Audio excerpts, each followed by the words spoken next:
City only Republican council member facing you.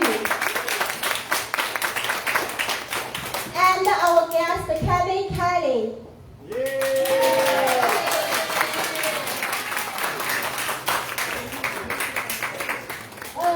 Before the guest gives speech, I have several suggestions. First, I suggest every guest speech, please make it short, sweet, and persuasive. And after speech, we have Q&A time. If you have questions for any candidates, you can ask them. So don't talk right now. Hold your questions after they give speech. And also third, after Q&A, if you still have questions, you can talk to candidates.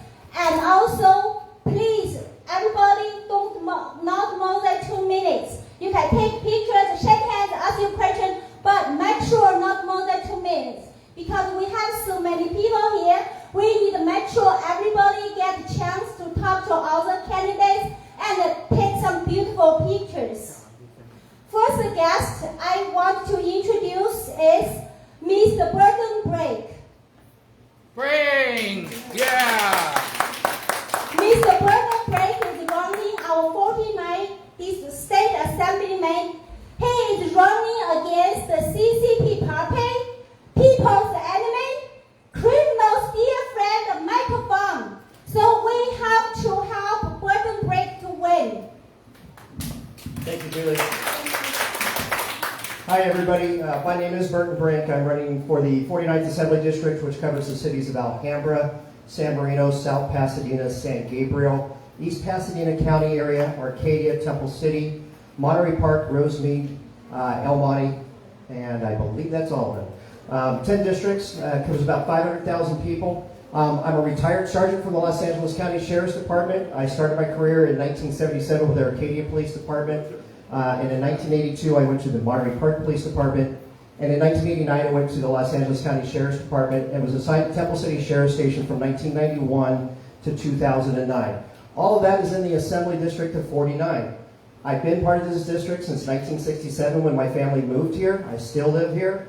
I'm still part of the district. So when you have somebody who moves into the district like Mike Fong did, he has no idea what is going on in this district. He didn't grow up with the district. He didn't work in the district. He is doing what Judy Chu wants him to do. And that's part of the problem. He doesn't work for you. He won't work for you. He's going to work for himself and Judy Chu and what's in their best interest and not in your best interest. I'm asking for your vote because I want to make sure that we have somebody in Sacramento that's going to represent the people here. Our people in our district, the people in our community, working hard in Sacramento. I want to fight our taxes that are high. I want to get rid of the gas tax that Kevin Kiley's tried to get rid of 14 times, I think. How many times you've tried to get rid of it? To give you guys a break now. We're having a crime problem in our district. Actually, in the entire state of California because of what's come down from our politicians in Sacramento who don't care about us. They care about themselves and letting out the criminals. We no longer have a quality of life. We no longer are safe to go outside. We can't have nice things anymore because we're going to get robbed. This is why you need to have someone in law enforcement up there. And part of that is you've got people that are telling you what the law should be and these $950 for petty theft coming out of one of your businesses over and over again because they got rid of the law that did the petty theft with the prior that made it a felony. And that was keeping these career criminals in jail. These politicians have never been in law enforcement, yet they're telling law enforcement how to do their job. They don't know how to do that job. You need a law enforcement officer to do that. You need to make sure that we have somebody in Sacramento that will fight for you. I am Burton Brink. I don't want to take up all of our time. This is Kevin's night. And I want to have your support for the 49th Assembly District. And please vote for me. Tell your friends it is very important that you tell them to vote for Burton Brink and not for Mike Fong because Mike Fong is really going to do you wrong. Thank you.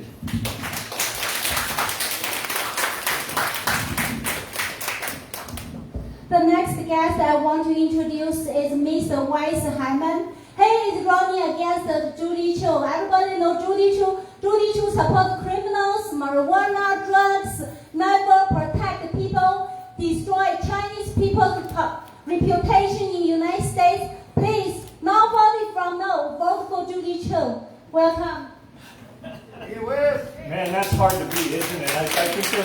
seats right there. So I am Wes Hallman, by the way.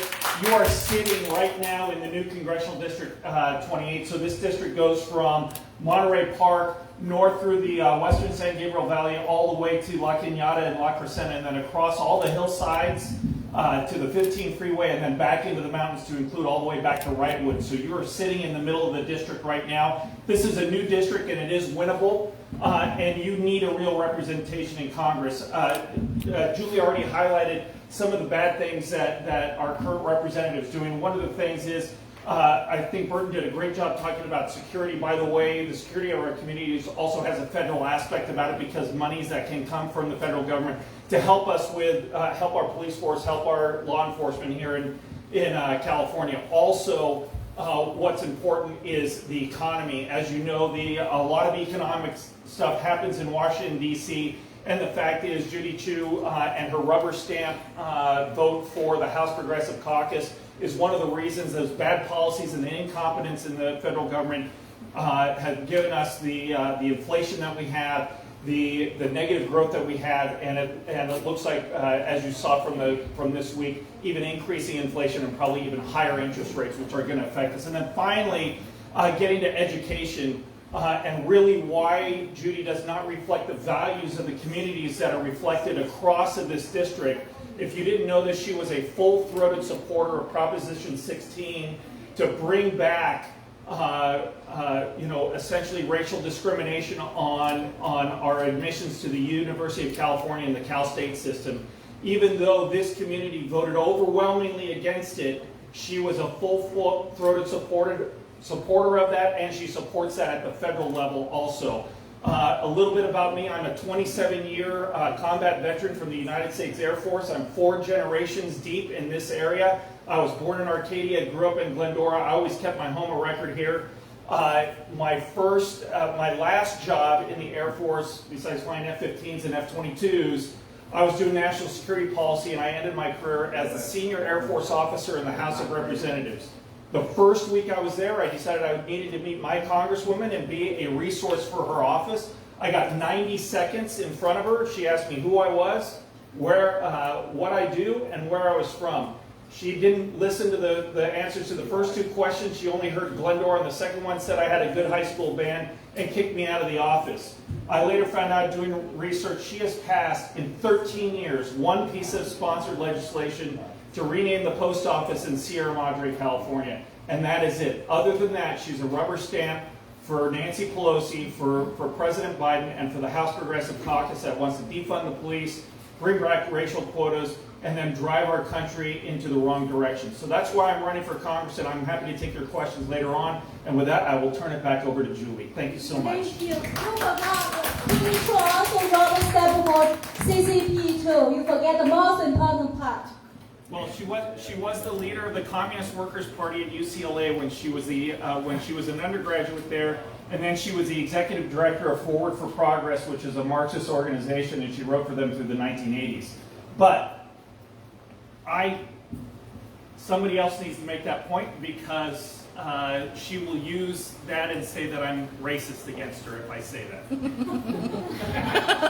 Don't worry, we can target her. Next guest I wanted to introduce is our Temple City Council member, Wes Hallman. He is the only Republican council member we have. He have done a lot for our Temple City. So far, our Temple City is the best city in San Gabriel Valley, mostly all because of Mr. Yu. Thank you. Well, thank you so much. So good to see so many of you. Honestly, I wasn't expecting to speak. I came here to support Gavin, and that's the reason I was here. But anyway, but since you give me the mic as a politician, there's always something to say. First of all, though, I mean, it's so good and so nice to see so many Chinese patriots here. I mean, like Julia said, there are very few of us. There are very few Chinese. Actually, there are a lot more Republicans in the Chinese community, except that our politicians seems the ones who can win out all Democrats, unfortunately. So I would really urge all of you to don't vote based on skin color. Don't vote because Vincent can speak Chinese.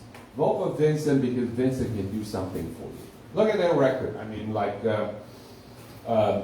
Wes said so wisely. Look at what this politician actually have done for you. Look at that track record. So look at who they associate with. And by the way, look at which party endorsed them. You know, I tend to go down and say, you know, whoever the Democratic Party endorsed, I would not vote for them. So use your vote wisely.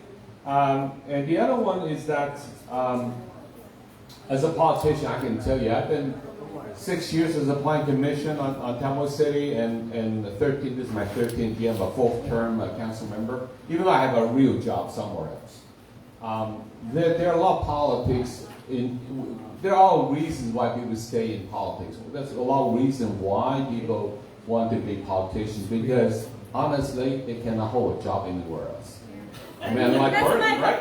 That's Right? microphone. Right? Yeah, Burton is the real deal. He worked for LASD. I'm a deputy director for the County of Los Angeles Public Works. I build buildings. That's my real job. I mean, however, if you look around, you know, people like Mike Fall and others, they cannot hold a job, but they want that salary. So that's why they will do anything to get voted.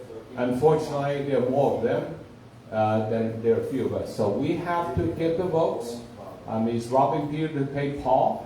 You're the Peter that they're robbing.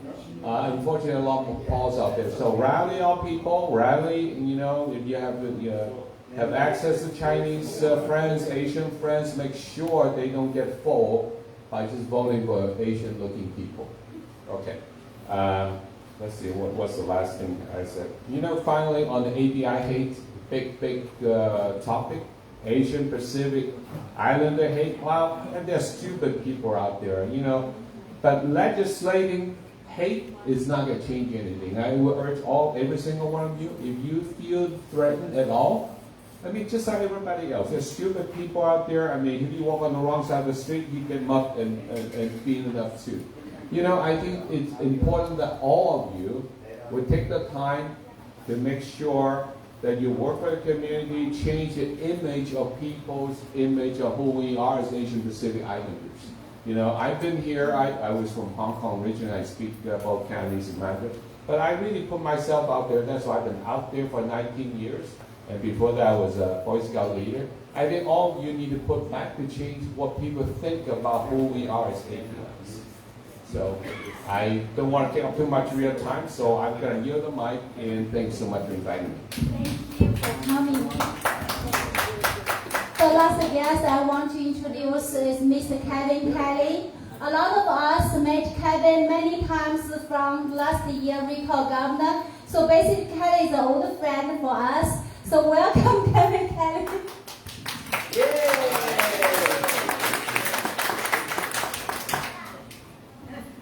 Hello, everyone. Hello. How are we doing tonight?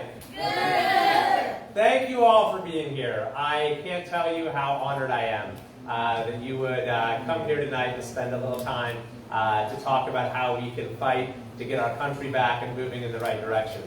I want to say a few words about our host, Feng Long, who has been maybe my #1 supporter in the whole state. She has been so incredible in so many ways. And I think we met, yes, initially during the recall, where you were on the front lines, leading the charge there.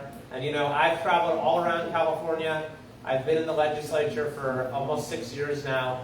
I've met very few people who have the leadership qualities that Feng Long does, and who are willing to step forward and to fight for something beyond just your own immediate interests, but for the betterment of the entire community.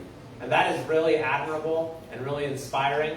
And, you know, I don't know if I could have made it this far without her. So thank you very much for everything.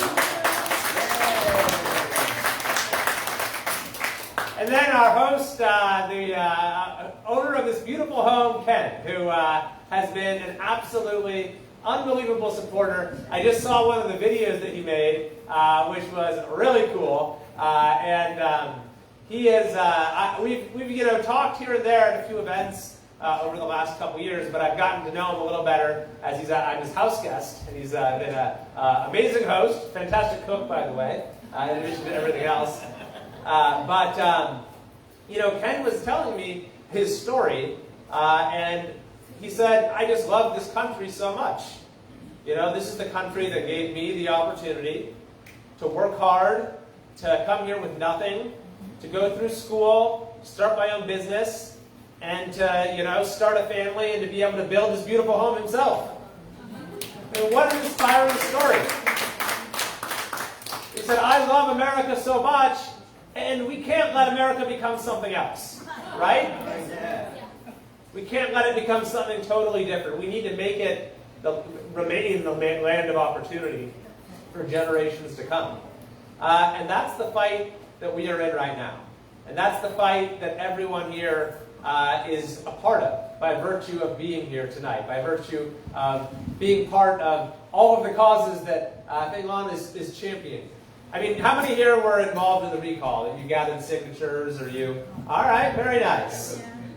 I talked to, who was it that had 10,000 signatures? That's pretty amazing. 10,000 signatures. Round of applause.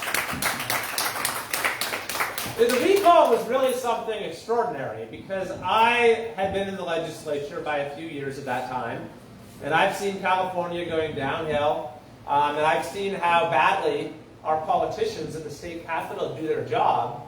And then, for that time, we were told as citizens that we don't have any voice at all, that we just needed to accept what was happening to us. And the recall was about all of us, millions of people, stepping up and fighting back and fighting for our state and saying, no, this is still a democracy, and this state belongs to us. And it was an extraordinary success in many ways. No one ever said that the recall would qualify, but it got more signatures than any recall in United States history. Truly an amazing achievement. And yes, Newsom didn't, get recalled. He didn't get removed, but he sure got scared. And what happened with the recall is it started a movement, and the movement is continuing to grow. Like those of you who are here tonight who are part of the recall, you didn't say, well, Newsom is still in office, I guess I'm done. No, you've said we're going to keep fighting. And that's what I'm seeing all across this state right now, is more and more people saying, we need to stand up and fight for our state and fight for our country. And so I am running for Congress, and I made that decision at the beginning of this year.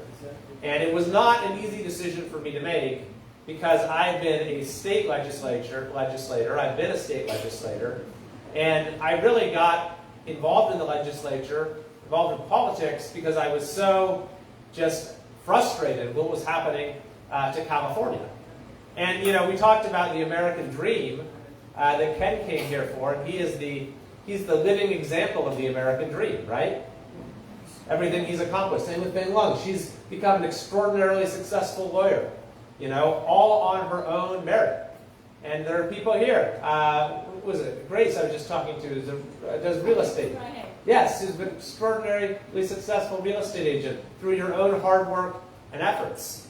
And so that's the idea of the American dream. And California has always sort of been the best version of that, right? The California dream.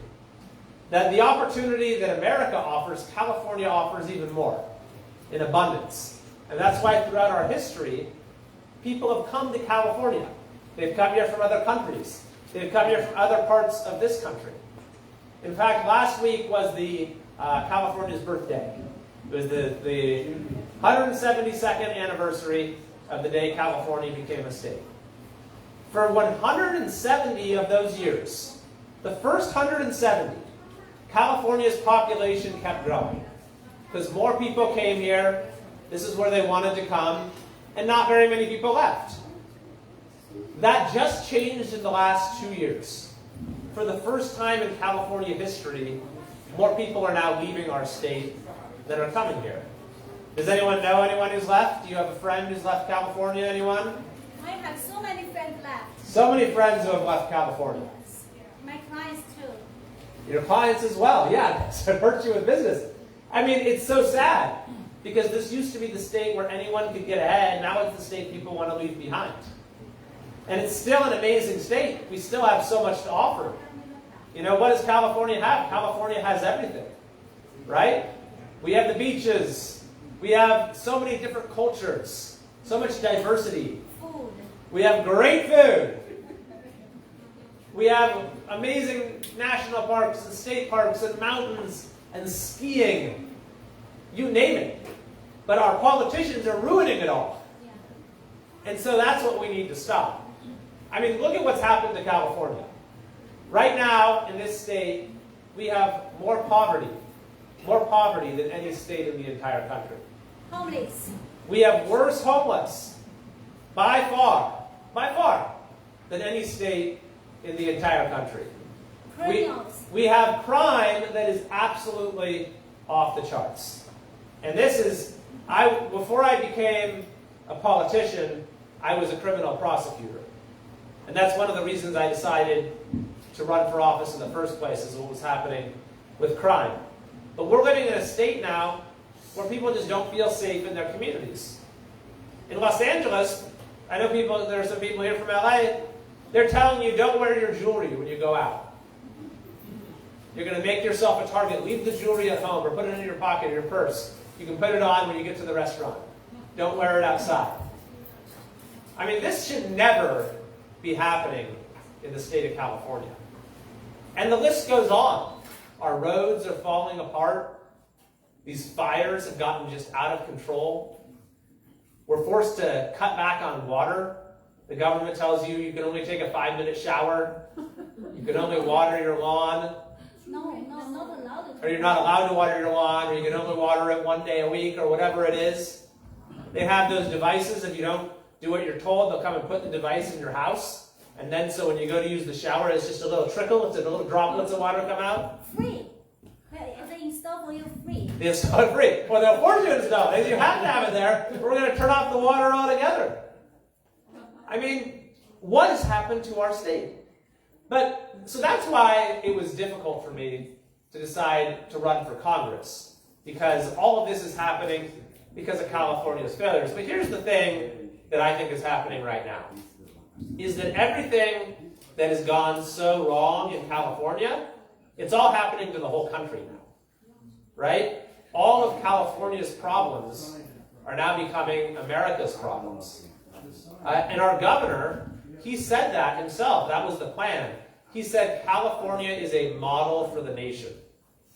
So they want to take all of the policies here in California, the super high taxes, super regulations on business, all the homeless, all the crime. They want to make it all of America's problem. And so I want to run for Congress to say, no, that's not going to happen to our country. These terrible policies, these radical politicians, they're ruining the greatest state in the country. And we can't let them ruin the greatest country in the world. So I believe California is worth fighting for, and I believe America is worth saving. And I think that in the election that we have ahead of us right now, we really have an extraordinary opportunity to turn some things around. And so if you're getting involved now for the first time, this is exactly the right time. And if you've supported my campaign, thank you so much. That support is what gives me the ability to fight. And this is an election that I'm running in that is a very, very rare opportunity. Because it's, first of all, it's an open seat in Congress. So there's no current congressman in this district. There's no incumbent. And so that doesn't happen very often in California. It's an opportunity to elect a new Republican member of Congress from California. And it's also one of the districts where it's going to be very close. It's pretty evenly split between Republicans and Democrats. So my campaign, we're in the lead, but it's going to be close. And we had in the primary a really, really great result. In June, we won a big victory, bigger than anyone thought was possible. And it was the support of folks like you that really made that possible. And so, this whole year, the campaign's been going on from January up until now. And we have been fighting as hard as possible. And, we are this close to the finish line, coming up with people getting their ballots in the mail in just a few weeks. So this is the moment right now when your support makes the biggest difference of all and could really be the difference between winning the race and being able to enact big changes in Washington, D.C., or having another liberal Democrat go there who's going to keep Nancy Pelosi as Speaker, who's going to make sure that, who's not going to fight against what Biden's doing, and who's going to try to maybe even help Gavin Newsom become president. We don't want that to happen. Nightmare, no way. So I just want to express how grateful I truly am to each and every one of you for the support that you've given. I know it's a sacrifice that you are making for the sake of our country, and it really means the world to me. So thank you very much. Thank you again to our hosts. And do we want to do questions? Yes, Q&A. Q&A. Yeah. So, anybody have questions for any candidates? You can ask right now. Any tough questions? Find some tough questions. Tough questions. All right. I have a question. Sorry. For whom? You first. You have some is there a challenger besides you for that area? Yes. So my opponent is a Democrat. His name is Kermit Jones, and he's sort of a very person who's aligned with Nancy Pelosi and those sort of people. Obama supporter, Obama follower, Obama's brother. Thank you. Thank you. Very left. You don't want him to win. You do not want him to win. That's right. So, question for anybody else? Yeah, Burton, He so has a I question for vote Burton. you. So even though my phone is by co-vote, I work for the Department of Neighborhood Empowerment, and I'm a senior accountant. I have been co-worker with microphone for many years. But at this time, I just got education also from our attorney. They always says you do not look at the race and the color because he's also Asian Chinese. But I did vote you. So I have a question for you. So for the Proposition 47, we actually, recently, I got a crazy client.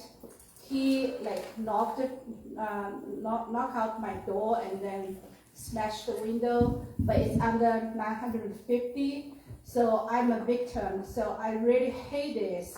But I believe when I voted for Proposition 47, look at the title, Safe Neighbor School Act. So I don't remember, maybe I vote yes on here in favor it, but right now we are all the victims. So are you going to overturn it? Okay. Great question. So for those that don't understand, Prop 47, it brought down a lot of felonies and misdemeanors, drug crimes, petty thefts, those type of things, which she is referring to. And I know, Kevin, you had did you have a bill, or you had a bill to repeal 47, or at least, bring it back down to the $450 or $400 it used to be, and also get our three strike laws being enforced. Obviously, in Los Angeles County, we have a district attorney who is not enforcing the law at all. And so that even is exasperating the problems that Proposition 47, Proposition 57, and AB 109 did to our communities. Yeah, they called it the Safe Neighborhood and Safety Act, or whatever the title that they gave it, and that was done by the Attorney General, who I believe was Kamala Harris at the time. Kamala Harris, our Vice President, who lied to you and to our communities that it had nothing to do with our safety. And so that is what has caused the crime to be as bad as it is. You've got your smash and grabs that are going on. Our catalytic converters are being stolen. Our cars are being broken into. Our homes are being broken into. And these criminals continue to get caught and are released right back out again because of the zero bail, which Mike Fung has also voted for. And so now what we have to do is we have to get people like me, Wes, others, up back into Sacramento, and we need to repeal it. And if we can't repeal it, or at least put it back onto the ballot with a proper definition of what it was, to get rid of these extra things that are making the criminals go, we're gonna continue to have the problems we're having. So yes, that is one of my main reasons of why I'm running, is to repeal and bring this back to give our criminals, or our laws, more teeth, and make sure that our district attorneys actually enforce the law and not create their own guidelines to release criminals. Because actually our district attorney, like I said, in Los Angeles County, he doesn't even send anybody to the parole board. So when there's somebody up for parole, the district attorney in Los Angeles County, they're supposed to send somebody to represent the victims, the people, you, in the state of California, at the parole board, to be a voice to either say, yeah, go ahead and release this guy on parole or not. Well, he refuses to do that. So now there is nobody in the parole hearings that is there to be the voice of the people, the victims that are out there. So yeah, there's a lot of work that needs to be done. It's not going to happen overnight. But that is one of the main reasons that I'm running. Like Kevin said, he was seeing things as a criminal prosecutor. I was seeing things as a law enforcement officer on my side, and that our politicians were making it more difficult for law enforcement to do our jobs and for prosecutors to prosecute people. So that's why it's very important that people realize that their votes matter, and that you have to do more than just read the title in these propositions. You have to really dig deep to see what those propositions do. And a lot of these propositions increase your taxes, but it doesn't sound like it does. So that's part of the other problem. About the Hero Coalition? Yeah, so I'm part of a Heroes Coalition that is running for, there's two of us that are running for State Assembly and one for Senate. Mike McMahon, who's running for State Assembly, which I believe actually covers this area. And he's in the 41st District. And then Vincent Tsai is the 22 Senate District. Michael Mann's a former LAPD officer, and Vincent Tsai is a current Deputy Sheriff of Los Angeles County. So we are now the Heroes Coalition because we're all law enforcement officers or retired, former, whatever. And we want to make sure that we have people in Sacramento that know the laws and what it really does out on the street for people to be out there. So, that it's really important for people to understand. As a law enforcement officer, we're in the weeds. We see everything that's down there. We deal with it on a constant basis, whether it be the homeless, whether you get shot, those type of things. I've almost died on duty. I've been shot at. I've been in shootings. But that's what makes these politicians who have never experienced any of this very dangerous when they're telling you what law enforcement officers should be doing. So that's a long answer to a short question, but I hope that it helps explain it a little bit more.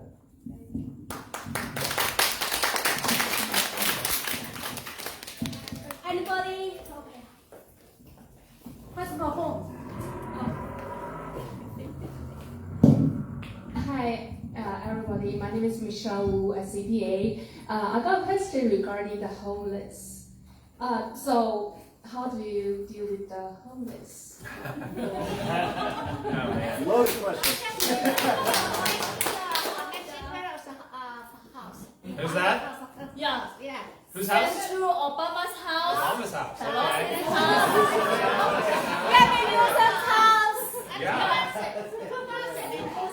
And on that portion. They'd be very happy to have it. $50,000. 50,000. Check to her house. Unbelievable. Let me tell you a story. So we obviously know that the homeless just keeps getting worse and worse, right? It's out of control. In some areas, it's like double, triple in just the last few years.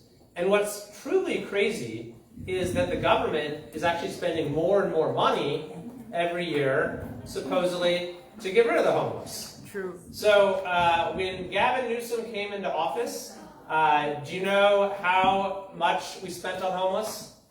10 million. It was about 500 million. Wow. And guess how much we spend now? I go to my billion. 10 times. 14 billion, 28 times as much money as just when Newsom took office, which wasn't that long ago. And so where the heck is all this money going? Well, I actually wanted to find out. So I came up with a proposal to do an audit of all of the homelessness spending.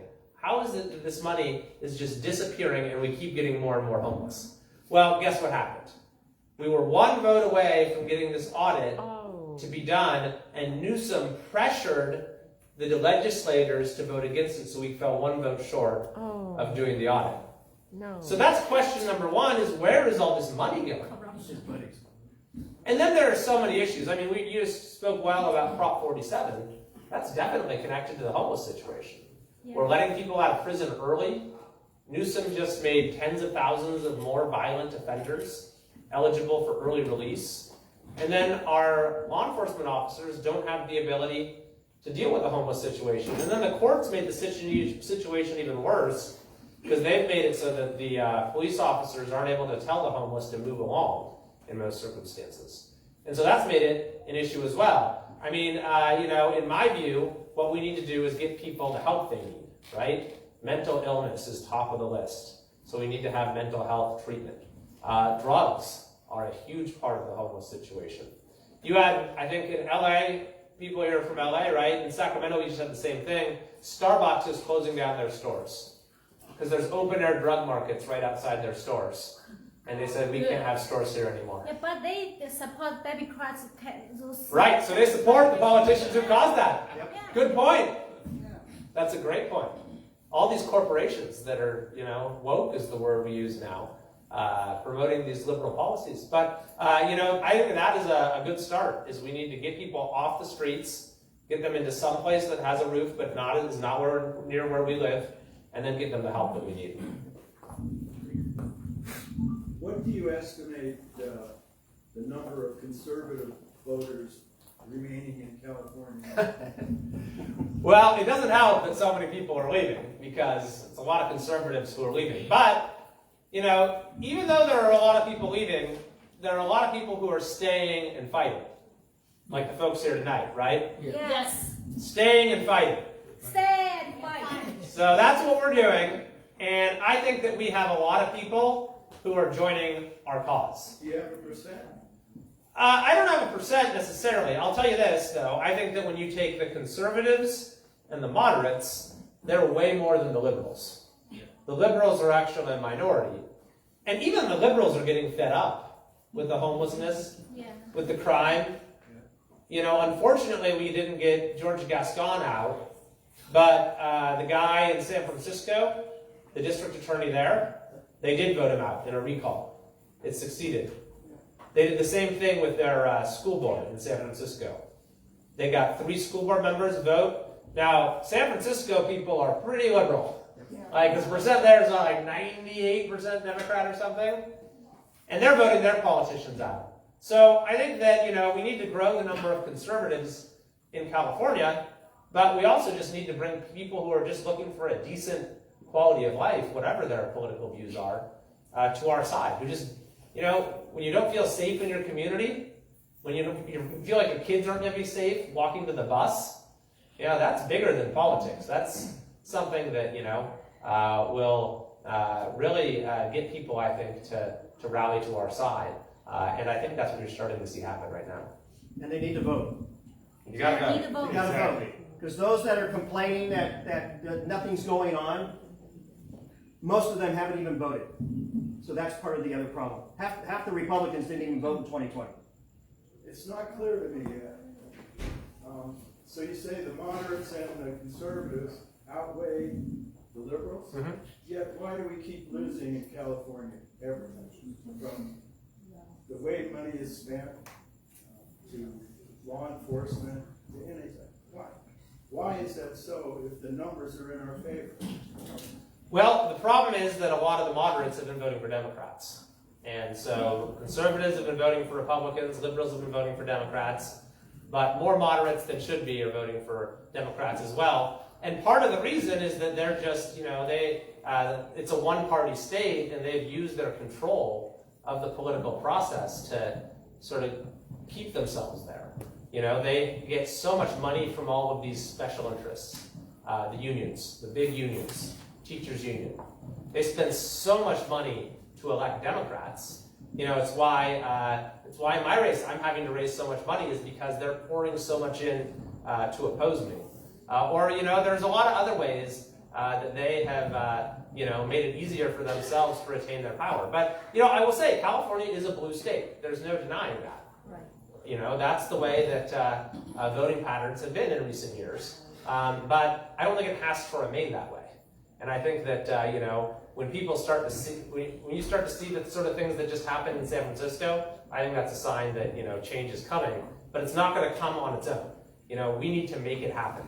We need to step up and fight and get more people involved and get them to vote and get them to volunteer and to work in their communities. And that's the sort of thing that I think really started with the recall, and it's continuing. And it's why, in the 6 years that I've been involved in politics, I've actually never had more hope than I do right now. It's because so many people like you are saying, now is the time to fight. Did I hear you? If I can just add that the numbers are not in our favor. There are more Democrats. So like I said, there are more Pauls than Peter. That's why they're giving money away before election. That's why Newsom's giving money away. That's why Biden's giving money away to buy votes. I mean, just watch for that. However, there is hope. I mean, there are a lot of second generation Chinese American here. So when I was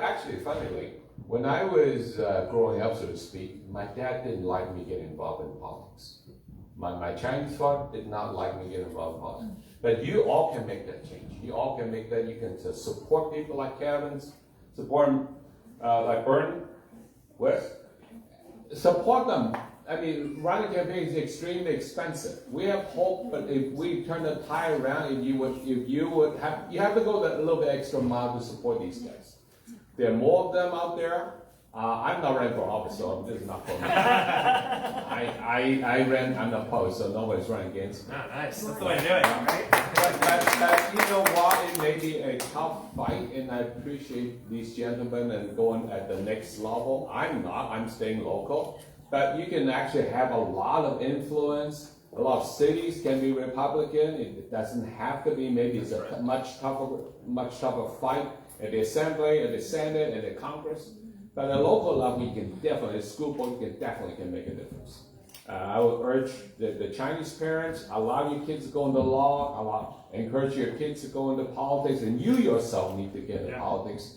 You know, go on, get your Chinese friends to register for vote. Don't let them say, well, you know, if I get registered, I'll get called to be a jury. I love to be a juror. That's your voice, your chance as a Chinese immigrant to influence, to let your voice be heard. And by the way, something I forgot to say when I had my 2 minutes. Anybody here wants to go back to China or Asia to live? No, right? So don't stop calling yourself Huaqiao, which means you're a Chinese foreigner. We're not foreigners here. This is our home. We have to work, you know, for our kids, for our grandkids, for the future of everybody's kids. You know, we're here as Americans first, and Chinese just happen to be our appearance. So, anyways. 100%. Yeah. Yeah, I have a question for 3 of you. And recently, everyone just realized our FBI become Democrats' weapon to attack our conservatives. So, once we get our house, what we can do? Well, I'll start at the congressional level. So, because FBI is a federal law enforcement agency, it comes under congressional acts. And the bottom line is our Congress, per our Constitution, has 2 primary roles every year. One is, well, in perpetuity. One is pass a budget on time, which they've done only 1 time in the last 25 plus years. So that's bad. The other thing is, and this gets to what you're saying, is oversight. Their job is to hold the executive branch feet to the fire and do oversight, ensure that our tax dollars are spent right, the policies are right, and they're being enforced correctly. So the bottom line is, if you want an investigation into what's going on in the FBI, you need to make sure that the Congress flips over so there can be that kind of accountability that's held their feet to the fire. And by the way, it's not just the FBI. I see personally a greater, a rising level of bad policy and incompetence that is affecting our day-to-day lives at the local level. And the fact is that if you don't have a voice in the federal government, it's going to continue to affect the local level, whether it's the FBI or other agencies. We see more and more the politicization of those agencies and increasingly bad policy and incompetence coming out of that and affecting our day-to-day lives. And with that, I will hand it off. Well, that's exactly right. And, that's why it's so important that we get the majority in Congress. You know, right now, well, let's look at actually California and federal government. In California, we have Gavin Newsom as governor, Democrat. We have Democrat Attorney General, Secretary of State, Lieutenant Governor, Insurance Commissioner, Superintendent of Public, all of the offices, Democrat. We have a super duper majority in the legislature, over 3/4 of the legislators are with one party. And so that's California, one party. But then we have in Washington, D.C., we have Joe Biden as president. We have Kamala Harris as vice president. We have a Democrat Senate. Chuck Schumer's in charge there. And we have a Democrat Congress, House, with Nancy Pelosi running the House. And so, you know, an argument even for people who are moderates, wouldn't it be nice to have a little balance? Is it really healthy for things to be so one-sided? And of course they're not, because when things are so one-sided, you get abuses of power. And so this is what we're seeing. Is we're seeing the law enforcement arm of the government being used for apparently political purposes, to advance a political agenda. And so what my friend here mentioned is very important. If Nancy Pelosi remains the speaker, it's not just a matter of, you know, her kind of being the most prominent person. It means they run everything when they have the majority. They appoint the chairman of every committee. And so then they're the ones that decide whether you can do investigations. They're the ones that decide whether you can issue subpoenas. See, in California, I want to do investigations all the time. I want to investigate Newsom. I want to investigate all the corruption. I want to force these people to come and testify, but the Democrats never let it happen. And so that's what's going on in D.C. right now, is we're in the minority, so we can't do these kind of investigations. And if we don't get the majority, then they're not going to do them. Pelosi will continue to block them. So the seat that I'm running in is considered one of, you know, the handful of seats that could decide whether we get the majority or not, which is why the Democrats are putting so much attention on it and are putting so much force and money behind their candidate, this guy Kermit Jones, is because they believe that if they can win this race, it can help Pelosi remain speaker, it'll keep them in charge of Congress, and it'll stop anyone from getting in Biden's way when he's doing all these crazy things. So that's kind of why, the biggest reason maybe why it's so important that we get the majority back, if for no other reason than to have a little bit of balance. All right, thank you. I just want your guys promise once you are elected, keep the promise today. Do everything you could.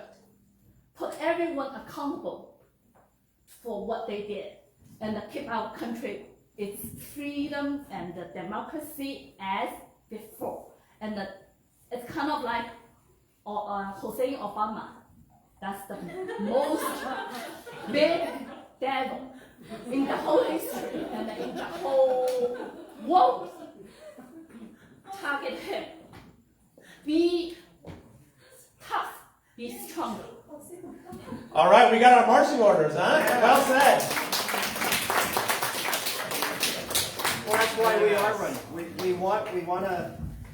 We want to hold these politicians accountable. And, you know, Kevin has tried and tried and tried, but because he's in the minority, he can't get it to happen. And that's why it's very important for us to get elected and we get at least a balance of power so we can have that accountability and hold people responsible. I know a lot of things, it's kind of like not once, not twice, not third time.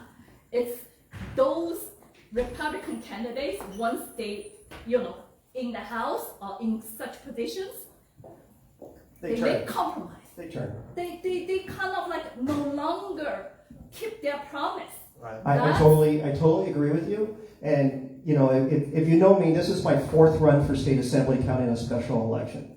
I have said the same thing from day one to now. I want you to hold me accountable.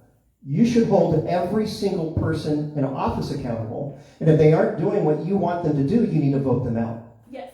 But I promise you that I will not be turning my back on you, because that is why I'm running. I am running for you. I'm not running for me. I don't need this job. I've already had my job. I'm retired. I could go out and have a great time traveling. I've got a beautiful bus motorhome. I don't need this job. I'm doing this job for you. I'm doing this job for my neighbors. I'm doing this job for my family, my kids, and my future grandkids, because I don't have any grandkids yet. Because I know that's what's going to happen if we don't change it. It's going to go down further and further. We're going to get back into socialism, and nobody's going to be free again. So that's why I'm running. It's kind of like big battle. It's kind of like we are not in a peaceful era. We are already in a civil war. Absolutely. I agree.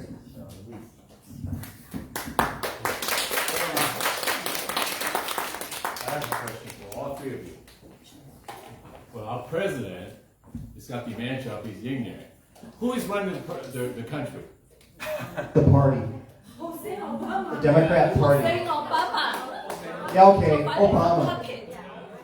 I think Biden has that little earpiece in his ear, and Obama is telling him what to do. You, Obama. How about you? Kevin? Well, it's not really clear anyone is. It's, if anything, it's, I think, just the far radical left fringe of the party. They have really taken over, and Biden is doing their bidding. Remember what he said when he was running, by the way? He's like, oh yeah, I'm going to be a moderate. I'm going to bring the country together. Far from that. I mean, he has been the most left-wing president in American history. There's no question, even more so than Obama. And he has been the most divisive president, I would say, perhaps, in American history. And his approval ratings reflect that. He's one of the most unpopular presidents ever. And so, it's not going to get any better. Like, look at what's going on with inflation. This is the biggest issue facing the country right now, according to most voters, is inflation. Joe Biden is denying it's even an issue. He said there's 0% inflation. That's what he said. He signed the Inflation Right. Reduction Act. And so then they signed the Inflation Reduction Act. This is what they think they do. They just call it the Inflation Reduction Act. And that'll somehow reduce inflation. Most economists say it'll increase inflation. Absolutely. So it's and it's not going to stop unless we get the power to change things. And your ballot's going to arrive in 3 weeks. So this is the time right now. Wait. You haven't answered my question. Who is running the country? Your guess is as good as mine. No, and I'm going to agree with him. I think actually what is running the country is the left wing of the Democratic Party and their donors. And you can determine who those people are. But the bottom line is, I think all you have to do is look at the political appointees that this president has put in. They are uniformly unqualified for the positions that they've taken. And what we get out of that is bad policy, incompetently executed. Let's go to the inflation piece. This is where, so I'm a national security guy. I've been stationed all over the world. I was a squadron commander in Okinawa. I was a group commander in Florida. I ran a 2,000-person staff in the Middle East, running our operations in Afghanistan and Iraq. So I've been all over. I know national security policy. And let's look at what this president did on the advice of his national security team, supposedly, was really from outside of his national security team. I can tell you that not a single member of the Joint Chiefs of Staff recommended this. He did a disastrous pull out of Afghanistan. Now, we can all talk about when it was the right time and how to pull out of Afghanistan, because that's an important discussion to have. But what he did was uniquely bad. It was the absolute worst time and worst way to pull out of Afghanistan. And that sent two messages to the global community, which matters. By the way, American leadership on the world stage matters to our day-to-day life, and this is how. When we pulled out of Afghanistan, we told the world, especially our friends, partners, and allies, that we will pull the rug out from you. We will not support you. We will take care of ourselves. We'll take our toys and go home because we don't care about you anymore. Number two, we told our potential adversaries and real adversaries out there that we are weak. We are a weak nation that is continuing to get weaker and weaker over time. And oh, by the way, we are not going to enforce the rules-based system that we helped implement after World War II. And what did you get? You got war becoming safe again in Central Europe with the invasion of Ukraine, which did two things to our economy immediately. It spiked energy prices and it spiked food prices. And what you got is runaway inflation that was on top of the inflation caused by the American CARES Act, where we incentivize people to not work. How many people are small business owners in here? And you guys know that the hardest thing right now is finding workers. Why is it so hard to find workers right now? Because we told people they didn't have to work. They could stay home, collect a check, make more money on it, and then not have to worry about anything. because the government was going to pay your way. So all of that, all of those bad policies, all of the incompetence of that means that we have a horrible and increasingly bad economy that is squeezing especially our small business owners and families. And so that is all the result of a left wing of the party that is directing his actions, in my point of view.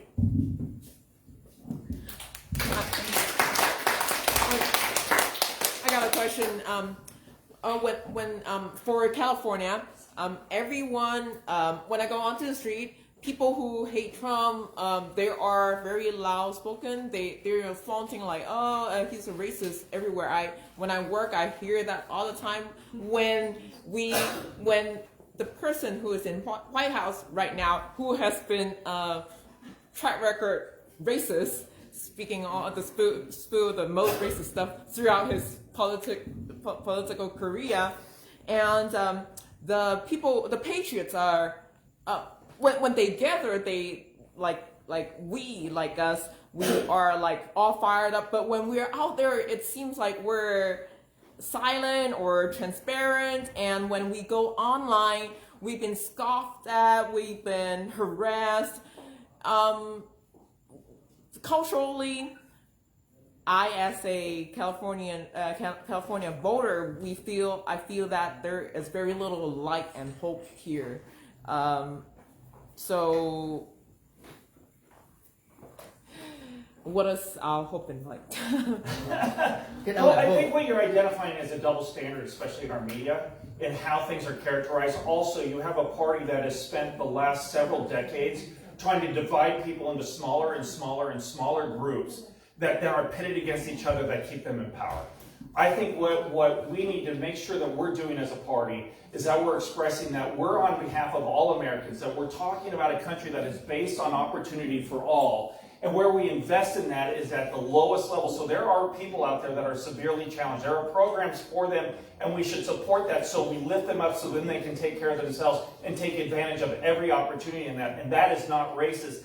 That is actually humanist. We are out there trying to push the human race forward, not just one small group, and we're not trying to pit each other against each other. So the problem is we have a press that likes to point out or likes to characterize when we say things like that not just Black Lives Matter, but all lives matter, that somehow that's a racist statement. And that is, to me, extremely wrong, and we need to get away from, and we need to hold people accountable for when they do that double standard.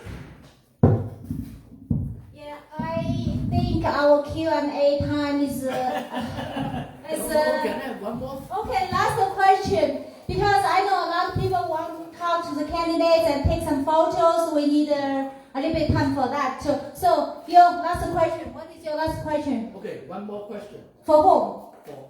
For all three candidates. Okay. For all three candidates. Then it's okay.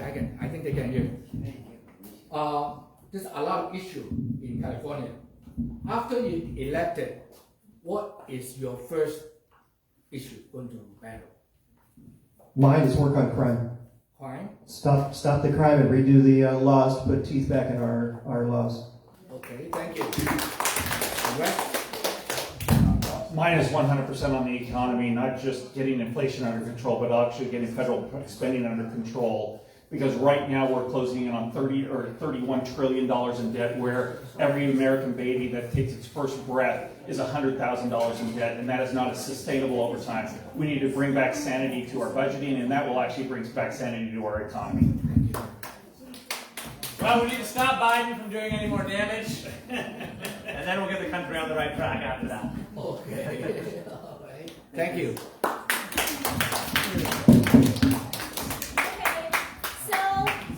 Anybody want to talk to any candidate or take pictures, you can do it right now freely. Yeah, we have volunteers who will help you to take pictures.